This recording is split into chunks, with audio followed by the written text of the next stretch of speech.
നവതാഭക്തിയിൽ രണ്ടാമതായി വരുന്നത് കീർത്തനമാണ്.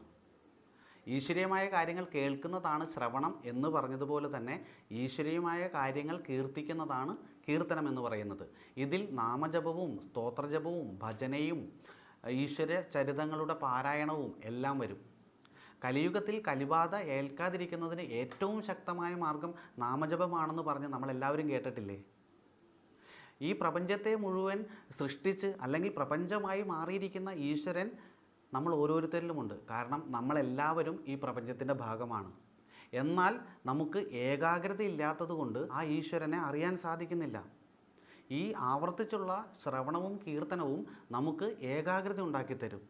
ഏകാഗ്രതയോടുകൂടി നമ്മുടെ ഉള്ളിലേക്ക് നമ്മൾ ശ്രദ്ധിക്കുമ്പോൾ നമുക്ക് ഈ പ്രപഞ്ചത്തിന് മുഴുവൻ കാരണമായ ആ ഈശ്വരനെ അറിയാൻ സാധിക്കും. ഈശ്വരനെ അറിയുമ്പോൾ ഭക്തി ഉണ്ടാവുക സ്വാഭാവികം മാത്രം.